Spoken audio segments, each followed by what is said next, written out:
Imagination Studio presents Katie Kazoo Switcheroo, Books 5 and 6 by Nancy Krulik. Read for you by Anne Bobby.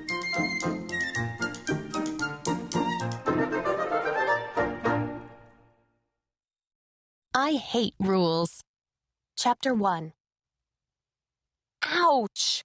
Katie Carew groaned when George Brennan tagged her. George was a lot bigger than Katie. Sometimes he tagged too hard. "Gotcha, Katie Kazoo!" George shouted, using the special nickname he'd given her.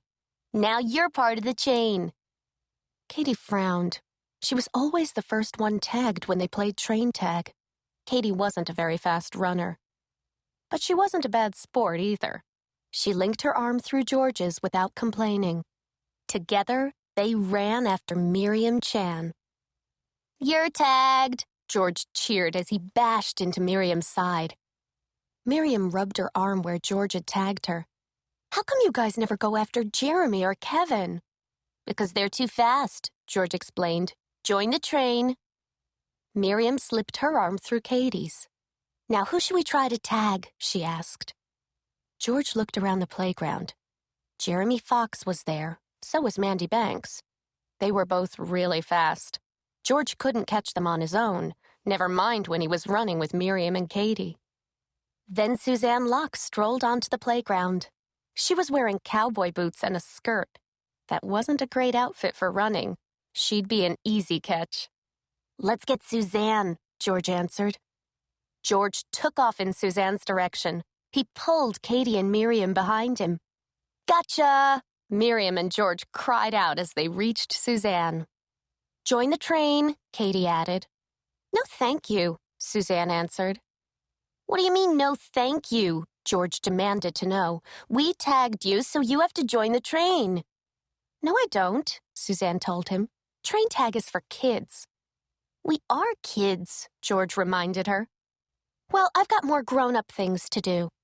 Suzanne reached into her pocket and pulled out a cell phone. "I have to make a call." "Hey, whose is that?" Miriam asked.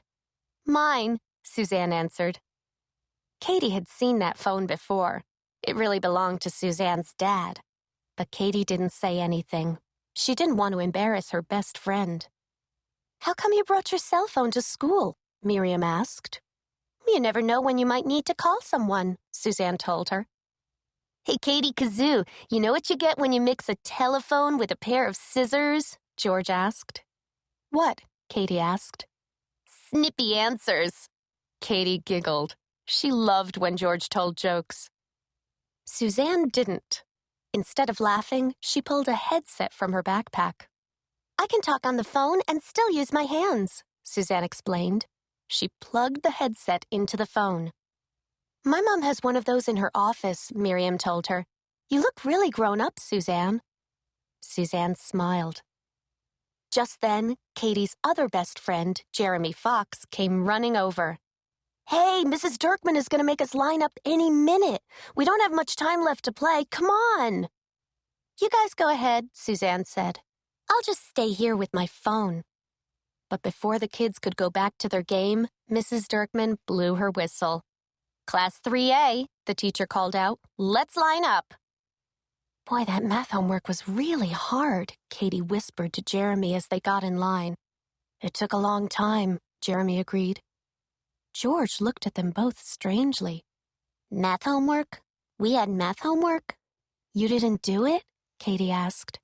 George turned red in the face. I guess I forgot." "Oh, man," Jeremy moaned. "This stinks." "Why?" Katie asked him. "George forgot his homework, not you." "I know," Jeremy agreed. "But George, you were supposed to be in the Foursquare Championship at recess. You're the best Foursquare player in our whole class." George smiled. "I'm the king.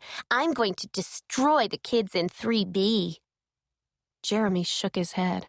"No, you're not. You're not even going to be there. You know the rule. If you forget your homework, you have to do it at recess." George didn't look so happy anymore. "Mrs. Dirkman has too many rules," he moaned as he got into line.